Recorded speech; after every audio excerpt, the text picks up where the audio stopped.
तर मुंबई लोकल मधील स्फोट प्रकरण हायकोर्टाच्या निकालाला स्थगिती देण्यात आलेली आहे।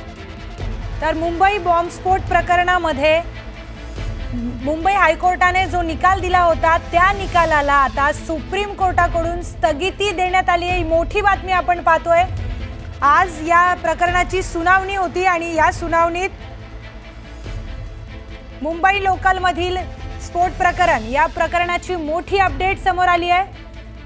या प्रकरणामध्ये हायकोर्टाच्या निकालाला स्थगिती देण्यात आलेली आहे।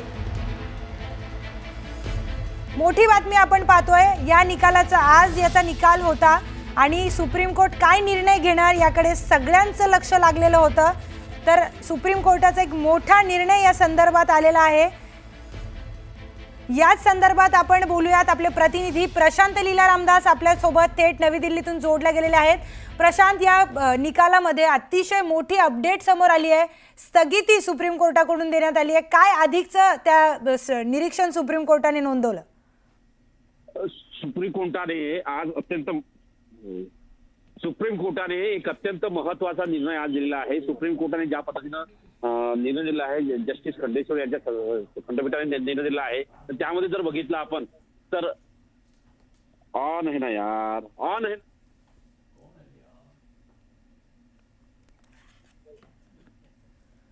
तर 2006 मधील मुंबई बॉम्बस्फोट प्रकरणामध्ये मोठा निर्णय मुंबई हायकोर्टाकडून आधी देण्यात आला होता आणि 12ही आरोपींची निर्दोष मुक्तता करण्यात आलेली होती। पुराव्यांअभावी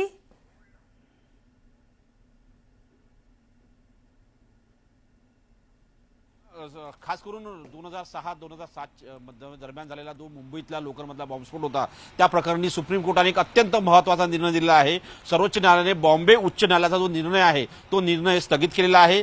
या निकालात त्यांनी स्पष्ट म्हटलं आहे की आम्ही फक्त निकालाला स्थगिती देत आहोत, आरोपींना पुन्हा तुरुंगात जाण्याची गरज नाही असं देखील स्पष्ट म्हटलेलं आहे। या अजूनही सुप्रीम कोर्टाने हे म्हटलं आहे की जे साधारणतः मकोका कोर्टाच्या वतीनं जो निर्णय आलेला आहे तो निर्णय इतर मकोका कुठल्याही दुसऱ्या निर्णयावर लागू होऊ नये म्हणून आम्ही फक्त जे स्थगिती जी आहे या निर्णयाला देतोय, याची आम्ही सुनावणी करू आणि निश्चितपणे या संदर्भात आम्ही राज्य सरकारने जी मागणी केली होती, खास करून सॉलिसिटर जनरल तुषार मेहता यांनी म्हटलं होतं की आम्हाला या निर्णयाला स्थगिती हवी आहे, ती स्थगिती आज सुप्रीम कोर्टाने दिलेली आहे। जस्टिस खंडेश्वर जे आहेत त्यांच्या खंडपीठाने हा निर्णय दिला आहे। महत्त्वाचा म्हणजे त्यांनी हे स्पष्ट म्हटलं आहे की सर्व आरोपी जे आता ते जामिनावर सुटले आहे त्यांना पुन्हा एकदा तुरुंगात पाठवण्याचा प्रश्नच येत नाही आहे। न्यायालयाने जे आरोपी पाकिस्तानी अधिकारी आहेत त्यांच्या संदर्भात ते काय ते त्यांना म्हटलं ते जे अटक झालेलं नाही आहे ते फरार आहेत असे त्यांनी स्पष्ट केलं आहे तुषार मेहता यांनी। आणि सर्वोच्च न्यायालयाने हे स्पष्ट केलं आहे की या निकालाचा जो निर्णय आहे, जो परिणाम आहे, तो परिणाम फक्त आरोपीला तुरुंगात परत पाठवण्याच्यावरती होणार नाहीये, बाकी सर्व संपूर्णपणे या निर्णयावरती स्थगिती राहील असंही स्पष्ट म्हणाले आहे। आणि इतर मोका कोर्टाचे निर्णय असतात त्या मोका कोर्टाच्या निर्णयावरती याचा परिणाम होऊ नये असं देखील सुप्रीम कोर्टाने स्पष्ट सांगितलं आहे। त्यामुळे जोपर्यंत या संपूर्ण प्रकरणाचा निर्णय येत नाही तोपर्यंत या असं म्हणता येईल की या संपूर्ण प्रकरणाला, या निर्णयाला जो मुंबई उच्च न्यायालयाने निर्णय दिला त्याला स्थगिती मिळालेली आहे। स्टुडिओ तर प्रशांत, या निर्णयाला स्थगिती देण्यात आलेली आहे, पण या संदर्भात पुढची काय कारवाई असणार आहे? नाही सर, जर बघितलं आपण तर आता याची नेहमी सुनावणी होईल।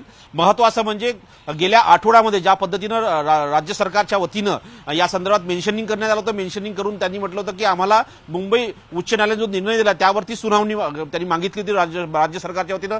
त्यावरती सुप्रीम कोर्टाच्या म्हणजे भारताचे सरन्यायाधीश भूषण गवई यांनी स्पष्ट केलं होतं की आम्ही या संदर्भात आज 24 तारखेला यावरती सुनावणी घेऊ आणि साधारणतः काही क्षणापूर्वी यावरची सुनावणी झाली आणि त्या सुनावणीमध्ये कोर्टाने स्पष्ट केलं, म्हणजे सुप्रीम कोर्टाने स्पष्ट केलंय की आम्ही मुंबई उच्च न्यायालयाने जो निर्णय दिलेला आहे ज्यामध्ये सर्व 11 आरोपींना निर्दोष मुक्तता केली होती त्या निर्णयाला आम्ही स्थगिती देतोय। पण जो कोर्टाने जामीन दिलेला आहे किंवा कोर्टाने त्या सर्वांना तुरुंगातून सोडायला सूचना दिलेली आहे त्यावरती कुठलाही परिणाम होणार नाही। कारण की हा जर आम्ही अशा प्रकारचा निर्णय दिला तर इतर मकोका प्रकरणामध्ये जर जे निर्णय आले त्या निर्णयावर याचा मोठा परिणाम होण्याची शक्यता आहे। त्यामुळे सुप्रीम कोर्टाने स्पष्ट केलं आहे की यामध्ये जर बघितलं आपण तर निश्चितपणे आम्ही फक्त निर्णयाला स्थगिती देतो, इतर त्याचा दुसरा कुठलाही परिणाम होणार नाही। याचा अर्थ असा होतो की जे आरोपी मुक्त झालेले आहेत तुरुंगातून ते सगळे आता मोकळे राहतील जोपर्यंत या संपूर्ण प्रकरणाचा निकाल येत नाही, पण निर्णयाला स्थगिती मिळालेली आहे। तर प्रशांत, या प्रकरणामध्ये पाकिस्तानचा देखील संबंध होता असं तेव्हा तपासात आढळून आलं. या संदर्भात प्रशांत, मी तुला थांबवते थोड्या वेळासाठी. आपल्यासोबत आमदार प्रवीण दरेकर जोडले गेलेले आहेत, त्यांच्याशी बोलूया. प्रवीण सर, हा मोठा निर्णय सुप्रीम कोर्टाकडून आलेला आहे. मुंबई हायकोर्टाच्या निर्णयाला स्थगिती दर्शवलेली आहे. आपली प्रतिक्रिया? मी अंतःकरणापासून या निर्णयाचं स्वागत करतो आणि सर्व देशभक्त नागरिकांनी खऱ्या अर्थानं सुटकेचा निश्वास या स्थगितीमुळे त्या ठिकाणी टाकलाय. कारण ज्या वेळेला अशा प्रकारचा निर्णय हायकोर्टाचा झाला त्या मुंबईकरांना आश्चर्याचा धक्काच त्या ठिकाणी होता.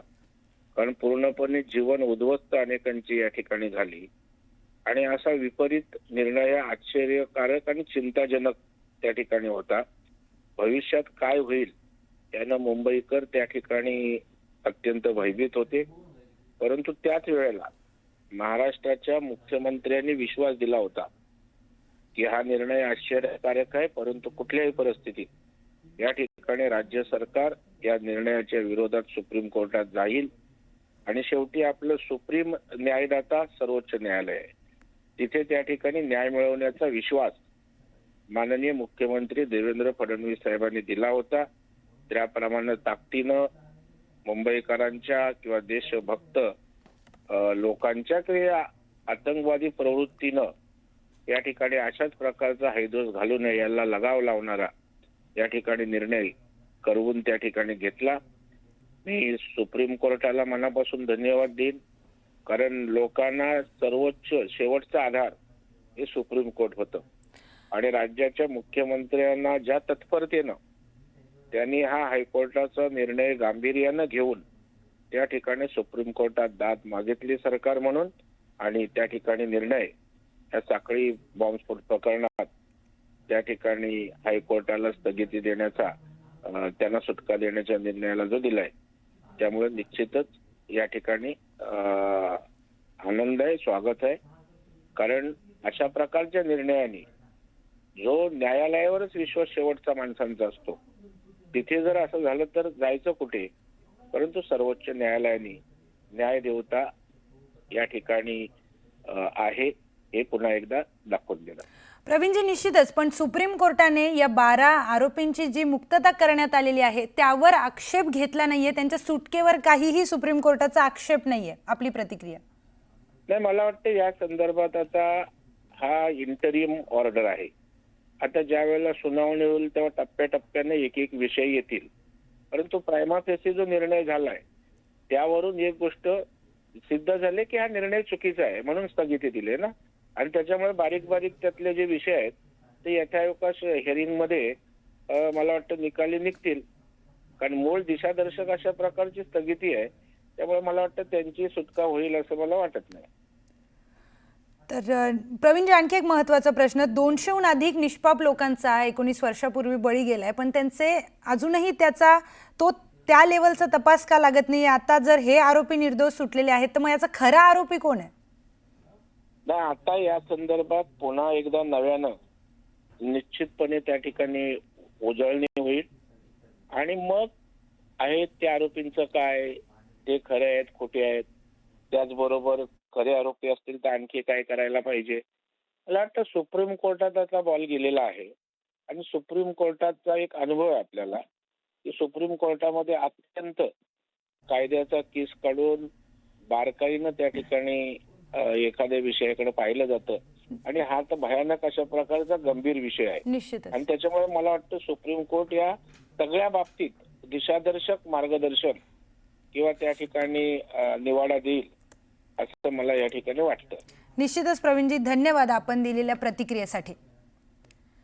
तर सुप्रीम कोर्टाकडून मुंबई हायकोर्टाच्या निकालाला स्थगिती दर्शवण्यात आलेली आहे. आपल्यासोबत आपले प्रतिनिधी प्रशांत लीला रामदास जोडले गेलेले आहेत, त्यांच्याकडे पुन्हा जाऊयात. प्रशांत, या 12 आरोपींना जे निर्दोष सोडलं होतं याच्यावर सुप्रीम कोर्टाने काही आक्षेप घेतलेला नाहीये, मग पुढचं काय प्रक्रिया आहे? साधारणतः जर बघितलं सुप्रीम कोर्टाने जे 12 आरोपी निर्दोष सोडलेले आहे आणि जे सध्या जे मुक्त आहे, ज्या तुरुंगातून बाहेर पडलेले आहेत, त्यांना जामिनावरती ते बाहेर पडलेले आहे, त्यांना आता पुन्हा तुरुंगात जाण्याची गरज लागणार नाहीये. कोर्टाने हे स्पष्ट केलं आहे की आम्ही फक्त. प्रशांत, मी तुला थांबवते. आपल्यासोबत गृहराज्यमंत्री योगेश कदम जोडले गेलेले आहेत. सर, सुप्रीम कोर्टाचा मोठा निकाल मुंबई बॉम्बस्फोट प्रकरणासंदर्भात आलेला आहे. स्थगिती मुंबई हायकोर्टाच्या निर्णयाला सुप्रीम कोर्टाने दर्शवली आहे. आपली प्रतिक्रिया? नाही, सर्वप्रथम मी माननीय सुप्रीम कोर्टाचे मी आभार मानतो की त्यांनी त्वरित या निर्णयाला स्थगिती दिलेली आहे. मुंबईकरांसाठी, महाराष्ट्राकरता हा निर्णय महत्वाचा आहे. एकंदरीत आम्ही देखील या अगोदर देखील आम्ही सांगितलं होतं की ह्याचा पाठपुरावा आम्ही नक्कीच आम्ही करणार आहोत. जे काही विक्टिम्स आहेत, ज्यांचे ह्याच्यामध्ये जीव गेले होते, त्या सगळ्या कुटुंबियांना न्याय द्यायचं काम आमचं सरकार करेल आणि त्यासाठी जे काही पाठपुरावा करावा लागेल तो आम्ही करू आणि तो करून आम्ही स्थगिती आम्ही मिळवलेली आहे. योगेशजी, अतिशय मोठा निकाल सुप्रीम कोर्टाने दिलेला आहे, पण 200हून अधिक निष्पाप लोकांचा बळी गेला, हजारहून जास्त लोक अपंग झाली, त्यांना न्याय कधी मिळणार? कोर्टामध्ये आता सुनावणी जेव्हा चालेल त्यावेळेस योग्य तो आमच्याकडनं नक्कीच पाठपुरावा होईल. माननीय मुख्यमंत्री महोदय देखील या सगळ्या विषयावरती स्वतः लक्ष ठेवून आहेत आणि आमचं सरकार याच्यामध्ये कुठेही दुर्लक्ष करत नाहीये. जे काही आवश्यक पाठपुरावा करणं आहे ते नक्कीच पाठपुरावा आम्ही करतोय. जे काही पुरावे सादर करणं आवश्यक आहे ते पुरावे सादर केले जातील आणि त्यासाठी पोलीस विभागाकडनं देखील ते इनिशिएटिव्ह घेतले जाईल आणि सुप्रीम कोर्टामध्ये ज्यावेळेला नक्कीच मला वाटतं ज्यावेळेला निकाल लागेल त्यावेळेला नक्कीच तो न्यायकारकच ठरेल. योगेशजी, कोर्टाने त्या आरोपींना सोडण्याबद्दल काहीच आक्षेप घेतलेला नाहीये. त्यांना पुन्हा जेलमध्ये टाकण्यासंदर्भात त्यांनी मनाई केलेली आहे. ते बाहेरच राहणार आहेत. त्या संदर्भात काय सांगाल? नाही, मला वाटतं ते जजमेंट पूर्ण वाचायला हवी आहे. त्याच्यामध्ये काही कंडिशन्स वगैरे टाकलेले आहेत का अजूनपर्यंत त्याची मला तरी कल्पना नाहीये. परंतु शेवटी माननीय सुप्रीम कोर्टाच्या आदेशांचं पालन तर करायला हवंच आहे. त्याच वेळेस जी काही काळजी घेणं आवश्यक ती काळजी घेतली जाईल. निश्चितच. तर योगेश सर, आपले धन्यवाद आपण दिलेल्या प्रतिक्रियेसाठी. मुंबई हायकोर्टाने जो निकाल दिला त्या निकालाला सुप्रीम कोर्टाकडून स्थगिती देण्यात आलेली आहे. तर मुंबई बॉम्बस्फोट प्रकरणामध्ये जे त्या संदर्भात ज्यांना सगळं भोगावं लागलंय ते आपल्यासोबत आहेत. महेंद्र पिंपळे सर, त्यांच्याशीच बोलूयात. एक मोठी दुर्घटना तेव्हा घडली होती 2006 मध्ये. तुम्ही स्वतः ते सगळं तुमच्या घरातली व्यक्ती गमावली आहे, ते सगळं तुम्ही डोळ्यांनी बघितलंय. आज सुप्रीम कोर्टाने मुंबई हायकोर्टाच्या निकालाला स्थगिती दिली आहे. काय वाटतंय? मी स्वतःच विक्टीम आहे. ऍक्च्युली माझा एक हात मला त्या हादसामध्ये गमवायला लागलेला. त्याच्यानंतर लाईफमध्ये बरेचसे चेंज झाले आणि स्थगिती दिले हा निर्णय आल्यानंतर आता जरा तरी आशा वाटते की सरकारकडून खरे दोषी पकडले जातील किंवा त्यांना फाशीची शिक्षा होईल, असा एक काहीतरी अंधुकसा आशा वाटते आम्हाला. निश्चितच जेव्हा मुंबई हायकोर्टाचा निकाल आला आणि त्या 12 आरोपींना निर्दोष मुक्तता करण्यात आली तेव्हा नक्कीच तुम्हाला वाटलं असेल की न्याय कधी मिळणार. पण आज सुप्रीम कोर्टाचा निकाल आल्यानंतर न्याय मिळण्याची एक अपेक्षा तुमच्यामध्ये जागली आहे. हो हो हो हो आम्ही वाटच बघतोय की खरे आरोपी पकडले गेले पाहिजेत आणि त्यांना शिक्षा मिळालीच पाहिजे. आणि सरकारने हा जो एक पाऊल उचललेला आहे स्थगिती आणून, तर माझ्या मते तरी मला वाटतं की आता खरे आरोपी लवकरच सापडतील आणि त्यांना शिक्षाही होईल. तर एक थोडा आनंदाची बातमी मिळाली आहे. निश्चितच महेंद्रजी, तुमच्यावर तेव्हा काय म्हणजे परिस्थिती असेल ती आत्ता कल्पनाही करू शकत नाही. 19 वर्षापूर्वीची गोष्ट आहे. पण आता तुम्ही इतके वर्ष काढले, अतिशय तुम्ही जे स्पिरिट दाखवलंय त्यासाठी खरंच तुम्हाला सलाम आहे. आणि आज जो सुप्रीम कोर्टाचा निर्णय आलाय ती आनंदाची बातमी आहे तुमच्यासाठी. हो हो आणि आम्ही वाटच बघतो की खरे आरोपी लवकरात लवकर सापडावेत. निश्चितच इतक्या निष्पाप लोकांना न्याय मिळणं अत्यंत गरजेचं आहे. महेंद्रजी, धन्यवाद आपण दिलेल्या प्रतिक्रियेसाठी. पुन्हा आपण आपले प्रतिनिधी प्रशांत लीला रामदास यांच्याकडे जाऊयात. प्रशांत, आत्ताच आपण त्या घटनेमध्ये जे विक्टीम होते त्यांच्याशी बोललो. ते म्हणतात निश्चितच आनंदाची बातमी आहे, पण खरे आरोपी कधी पकडले जाणार? नाही, महत्वाचं म्हणजे ज्यांनी कट रचला, ज्या पाकिस्तानच्या अधिकाऱ्यांनी या संपूर्ण याला मदत केली आणि ज्या पद्धतीने या सगळ्या घडामोडी घडल्या, त्यातले अजूनही आरोपी बाहेरच आहे. त्यामुळे त्यांना अजूनही शोधलं जात आहे. महत्वाचं म्हणजे त्यापैकी काही अधिकाऱ्यांच्या विरोधात आणि पाकिस्तानचे जे नागरिक आहेत त्यांच्या विरोधात काही रेड कॉर्नर नोटीस देखील जारी करण्यात आलं आहे. असं असताना अजूनही त्यांना अटक झालेलं आहे, हेच आजचं वास्तव आहे. पण महत्वाचं म्हणजे यामध्ये जे 11 जणांना तुरुंगात पाठवण्यात आलं, त्या लोकांना आता तरी जे निर्दोष असले, पण जेव्हा सुप्रीम कोर्टात सुनावणी होईल आणि संपूर्ण कागदपत्राची आणि पुराव्याची जेव्हा पाहणी करेल सुप्रीम कोर्ट किंवा त्याच्यावरती युक्तिवाद दोन्ही पक्षाकडून होईल, तर त्यावेळेस आपल्याला निश्चित सांगता येईल की या खरे आरोपी कसे पकडले जातील. कारण की महत्वाचं म्हणजे जर बघितलं, जेही आरोपी पकडले गेले होते त्यांचा यात सहभाग आहे असं स्थानिक मकोका कोर्टाने स्पष्ट केलं होतं. पण ज्या पद्धतीनं पुराव्याच्या अभावी मुंबई उच्च न्यायालयाने पुराव्याच्या अभावी या सगळ्यांना निर्दोष ठरवलं. कारण की बॉम्ब कुठून आले, बॉम्बचं साहित्य कसं निर्माण झालं, बॉम्ब कसे पेरले गेले, या सगळ्यांची माहिती जी पुराव्यामध्ये द्यायला हवी होती त्यामध्ये नसल्याची स्पष्ट निरीक्षण जे आहे ते कोर्टाने नोंदवलं होतं. त्याचमुळे होऊ शकतं त्यांना ते पुराव्याच्या अभावी त्यांना मुक्त करण्यात आलं असेल. पण आता सुप्रीम कोर्टात या संदर्भात सुनावणी होईल आणि खास करून जे देशाविरुद्ध कृत्य होतं त्या देशाविरुद्ध कृत्यामध्ये सहभागी असलेल्या ह्या 11 लोकांना जे निर्दोष सोडण्याला जामिनावरती आहे त्यांच्या संदर्भात आता कोर्ट काय भूमिका घेतं ज्या सुनावणीच्या दरम्यान. पण महत्वाचं म्हणजे या घडीला आज कोर्टाने स्पष्ट केलं आहे की आम्ही जो निर्णय दिला त्याला आम्ही स्थगिती देतोय. मात्र जे 11 जण आहेत ज्यांना कोर्टाने निर्दोष मुक्त केलं आहे, जे सध्या बाहेर आहेत, तुरुंगाच्या बाहेर आहे, त्यावरती कुठली कारवाई होणार नाही, ते सध्या बाहेर राहतील. पण जो निर्णय दिलेला आहे त्या निर्णयाला आम्ही निश्चितपणे स्थगिती देत आहोत. प्रशांत, निश्चितच. पण आता मगाशी गृहराज्यमंत्री योगेश कदम यांच्याशी बोलताना एक गोष्ट त्यांनी सांगितली की या आरोपींना जरी सुटका दिलेली आहे आणि यांच्यावर काहीही आक्षेप घेण्यात आलेला नाहीये, पण यांच्यावर काही नियम, काही अटी लादण्यात आल्या आहेत का तेही बघावं लागेल. तर अशा काही नियम त्यांच्यावर किंवा अशा काही अटी लादण्यात आल्यात का की तुम्ही देश सोडून जाऊ शकत नाही, किंवा काही अशा अटी त्यांच्यावर लादण्यात आल्यात का? नाही, महत्वाचं म्हणजे जेव्हा साधारणतः कुठल्याही व्यक्तीला जामीन मिळतो, जर मिळाला असेल तर त्या काही नियमांच्या अन्वये जामीन मिळत असतो. ते नियम सर्व पाळावे लागतील. या केसमध्ये खास करून जर बघितलं 2006च्या 7च्या याच्यामध्ये कुठले नियम लावले आणि कुठल्या बेल बॉन्डवरती त्यांना सुटका मिळाली हे बघावं लागेल. पण कोर्टाने हे स्पष्ट केलं आहे की त्या 11 लोकांवरती कुठली आता सध्या घडीला कारवाई होणार नाही, त्यांना तुरुंगात जावं लागणार नाही, ते सध्या मुक्त राहतील. पण निर्णयाला स्थगिती दिली याचा अर्थ असा होतो की या 11ही लोकांवरती टांगती तलवार आहे कारवाईची. आणि कारवाई म्हणजे कोर्ट काय कारवाई करते, कोर्ट काय निर्देश देते. निर्देश दिल्यानंतर समजा कोर्टाने निर्देश दिला, उदाहरणार्थ जर बघितलं आपण, कोर्टाने या 11 लोकांना दोषी ठरवलं तर त्यांना पुन्हा एकदा तुरुंगात जावं लागेल आणि मग ते आजन्म तुरुंगात राहू शकतात जर कोर्टाने ठरवलं तर. निश्चितच प्रशांत, तर कोर्टाने ठरवलं तर त्यांना आजन्म तुरुंगवासात राहावं लागेल.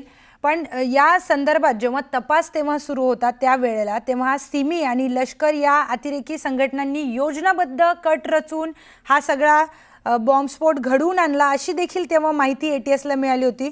मग त्यांचाही अजून त्या सगळ्यांमध्ये संबंध आहे की फक्त याच आरोपींसंदर्भात हा सगळा तपास सुरू असणार आहे? नाही, आता तपास तर होणार नाही. आता फक्त जो तपास झालेला आहे त्या तपासावरती सुनावणी होईल आणि ज्या पद्धतीनं पोलिसांच्या वतीनं जे पुरावे दाखल करण्यात आलेले आहेत त्या पुराव्यांचं पुन्हा एकदा पुनर्परीक्षण होईल, पुनर्युक्तिवाद होईल. कारण की दोन्ही पक्षाच्या वतीनं युक्तिवाद केला जाईल. ज्या पद्धतीने सॉलिसिटर जनरल तुषार मेहता यांनी म्हटलंय की आम्हाला या निर्णयाला स्थगिती हवी आहे. सुनावणीच्या दरम्यान आम्ही आमचा युक्तिवाद करूच, पण युक्तिवाद करताना आम्ही हे स्पष्ट सांगू की उच्च न्यायालयाने आमचे पुरावे का ग्राह्य धरले नाही. ते पुरावे ग्राह्य धरण्याकरता आमच्याकडे हे ज्या पद्धतीचे आम्ही पुरावे सांगतो त्या पद्धतीचा आम्ही पूर्ण सर्कमस्टान्सेस सांगतो आणि कशा पद्धतीने जसा ज्याचा उल्लेख आपण केलेला आहे, सिमी असो किंवा इतरही दहशतवादी संघटना असो, याचा कसा सहभाग होता आणि हे कृत्य कसं देशविरोधी कृत्य होतं हे सांगण्याचा प्रयत्न या संपूर्ण युक्तिवादादरम्यान सरकारच्या वतीने होईल.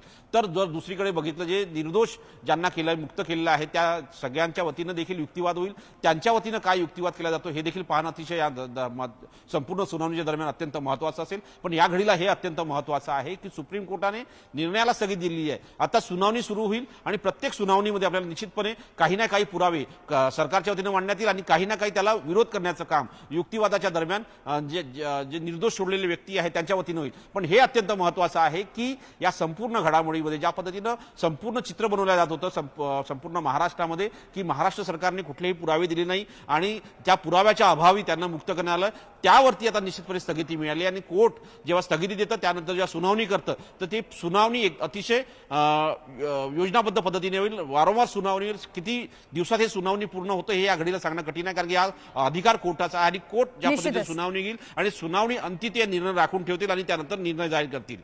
निश्चितच प्रशांत, धन्यवाद तुम्ही दिलेल्या सगळ्या सविस्तर माहितीसाठी.